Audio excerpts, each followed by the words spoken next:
दमोह में जिस तरह लगातार कोरोना के मरीज निकलकर सामने आ रहे हैं, जैसे ही यह बात दमोह के सांसद प्रहलाद सिंह पटेल को मिली तो दमोह जिला चिकित्सालय में बेशकीमती इंजेक्शन जबलपुर रवाना हुए हैं, जहां से वह अल सुबह जीवन रक्षक दवा डेक्सामेथासोन लेकर दमोह आए हैं। यहां पर उन्होंने अपने सहयोगियों के साथ जीवन रक्षक दवा सिविल सर्जन ममता तिमोरी को सौंपी है।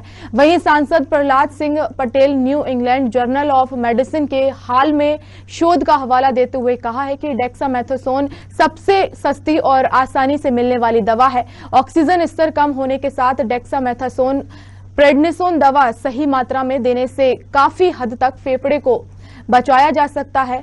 उन्होंने कहा है कि अभी डेक्सामेथासोन 8,664 इंजेक्शन की पहली खेप पहुंची है। दमोह के लिए आगे जो भी जीवन रक्षक दवा की जरूरत होगी उसकी आपूर्ति की जाएगी। इस दौरान बीएसएनएल दमोह के सांसद प्रतिनिधि मोंटी रेकवार डेक्सामेथासोन इंजेक्शन की पहली खेप को अपने सिर पर रखकर सिविल सर्जन ऑफिस पहुंचे। सांसद जी और कैबिनेट मंत्री प्रहलाद पटेल जी के द्वारा आसियाना संस्था के से आज हम लोगों को लाइफ सेविंग ड्रग्स डेक्सामेथासोन मिला है, जो हमारे यहाँ कई दिनों से ऑर्डर में लगा है, लेकिन सप्लाई नहीं हो पा रही है क्योंकि उसकी नई आरसी हुई है, तो सप्लायर चेंज हो गया तो उसका डिले हो रहा है। तो हम लोगों ने सर से आग्रह किया कि ये लाइफ सेविंग ड्रग्स है, तो सर से जब रात में बात हुई तो उन्होंने तुरंत सुबह भेज दिया है। तो मैं उनका बार बार धन्यवाद देना चाहती हूँ कि आम नागरिक की जिस चीज की जरूरत है वो हमेशा समय समय से भेज रहे हैं, सभी लोग भेज रहे हैं।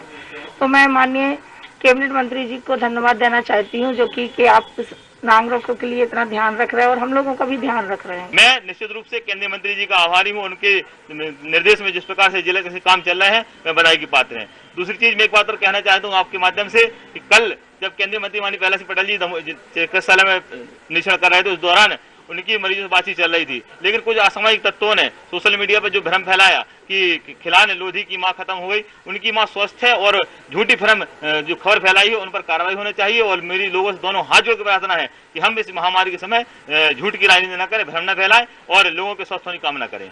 मैं आसियाना संस्कार समिति का आभार व्यक्त करता हूँ, आप लोगों का भी आभार व्यक्त करता हूँ। मैं मानता हूँ कि जिले में अब किसी भी प्रकार से इस इंजेक्शन की कमी नहीं होगी और जो गांव से गरीब लोग आएंगे उनको मुफ्त में ये सुविधा प्राप्त हो सकेगी।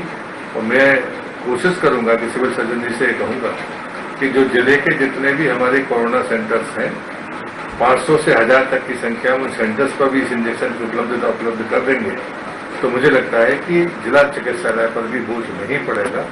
बाकी अन्य 2 इंजेक्शनों की भी उन्होंने मांग की है, मुझे लगता है कल तक ये पूर्ति भी बाकी मेरे जो निकटतम संगठन है